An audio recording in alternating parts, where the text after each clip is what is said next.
We have this exhibit in our museum. We have these jars of soil that we put on shelves, and they're from lynching sites. And we had a middle-aged black woman go to one of the sites, and she was nervous when she got there because it was in a remote location. It was on a dirt road. And she got to the site. She got down on her knees. She was going to start digging, and a pickup truck drove by. Big white guy in the truck stares at her, slows down, turns around, drives by again, stares at her some more, and she's terrified.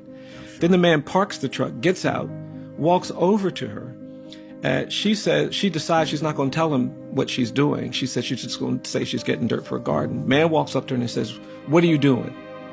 And then she told me later, she said, "Mr. Stevenson, something got a hold of me."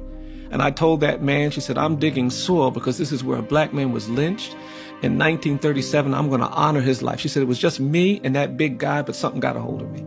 And she said, when she said that, the man just stood there. And then he said, "Does that paper you have talk about the lynching?"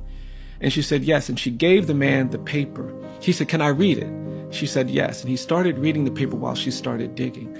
And the man finished reading the paper, and then he put the paper down, and he stunned her by saying, "Excuse me, ma'am, but would it be all right if I helped you?"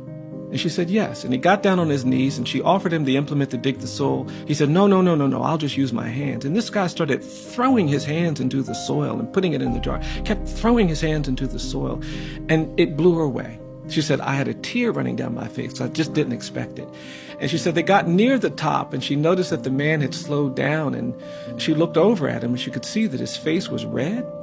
She could see his shoulders were shaking, and then she saw a tear running down his face, and she stopped. And she put her hand on his shoulder, and she said, "Are you all right?" And that's when the man said, "No, no, no, no, I'm not all right." And he looked at her and he said, "I'm just so worried that it was my grandfather that participated in this lynching."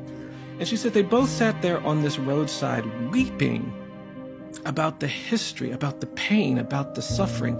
She said, "Well, I'm going back to Montgomery to put this in the Legacy Museum at EJI." He said, "Would it be all right if I just followed you?" And I watched both of these people come in with that jar of soil. And I don't say that because I think beautiful things like that always happen when we do the truth-telling, when we do the hard work. But I think until we do the truth-telling, until we do the hard work, we deny ourselves the beauty that is justice. And that's what I want to say to even the angriest white people, the angriest and most bitter people on these issues of race and justice. I want them to understand that there is something that feels more like freedom, more like equality, more like justice waiting for all of us. Right. But to get there, we have to have the courage to actually address the things that we are dealing with.